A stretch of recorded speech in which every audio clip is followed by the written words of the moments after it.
अस्सलामुअलैकुम प्यारे बच्चों।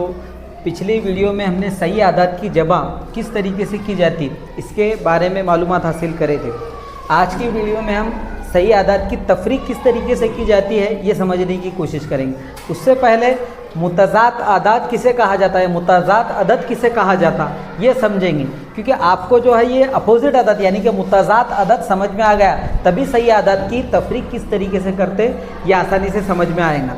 तो सबसे पहले मुतज़ात आदत किसे कहा जाता ये हम समझेंगे। मुतज़ात ये बना ज़िद से, ज़िद यानी कि अपोजिट। इंग्लिश में जिस तरीके से अपोजिट वर्ड्स रहते उसी तरीके से उर्दू में जो ज़िद रहती उसे कहा जाता मुतज़ात आदत। तो ये ज़िद से बना मुतज़ात यानी कि इसके मायने। उसके अलावा अच्छा का अपोजिट है बुरा, यानी कि अपोजिट अदद यानी कि उसे ज़िद कहा जाता। तो वैसा ही यहाँ पर जो ये अदद है आपके सामने प्लस के 5 है यानी कि जमा के 5 है, यहाँ पर माइनस के 7 है, उसके अलावा प्लस के 48 और माइनस के 24। अब यहाँ पर जो है प्लस यानी कि जमा की ज़िद है तफरीक। जमा की ज़िद क्या है? तफरीक। तो यहाँ पर ये जो प्लस के 5 है तो इसकी ज़िद क्या रहेंगी? माइनस के 5। इसकी ज़िद क्या रहेंगी? माइनस के 5। तो बस इसे ही कहा जाता मुतज़ात अदद। मुतज़ात अदद यानी कि प्लस के 5 का अपोजिट अदद क्या है? माइनस के 5। फिर उसके अलावा जो है माइनस के 7 का क्या रहेगा?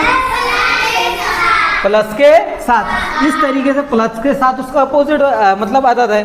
अब उसके बाद प्लस के 48 है, उसका अपोजिट अदद क्या है? माइनस के 48। ये माइनस के 24 है, इसका अपोजिट क्या है? प्लस के 24। तो इस तरीके के अददों को कहा जाता मुतज़ात आदद।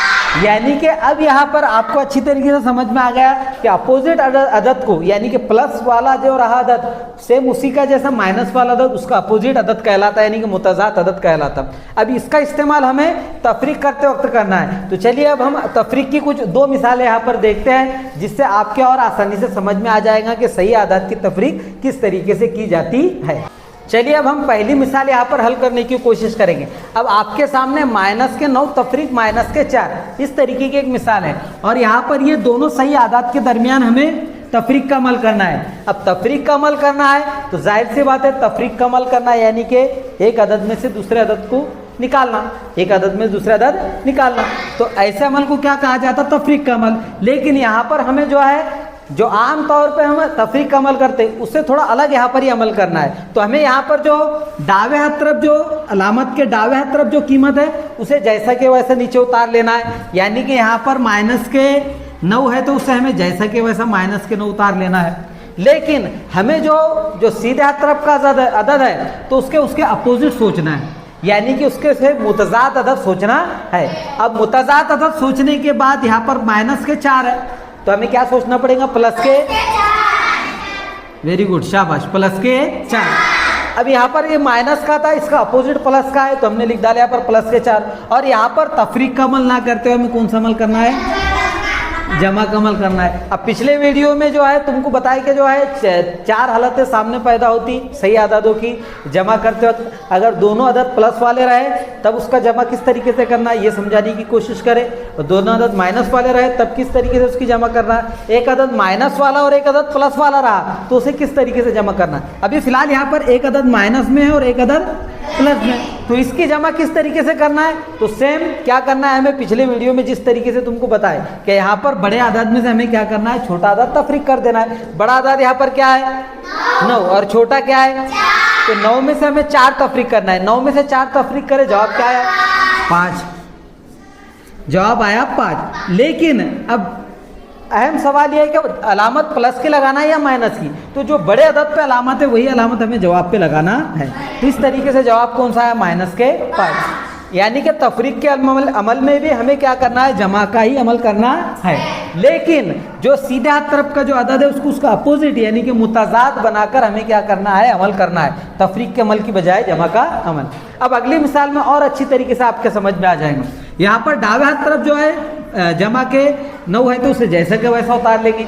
अब यहाँ पर जो सीधे हाथ तरफ अदद है उसका अपोजिट सोचना है, यानी कि यहाँ पर प्लस के 4 है तो हमें क्या सोचना है? माइनस के 4। और तफरीक का अमल ना करते हुए हमें कौन सा अमल करना है?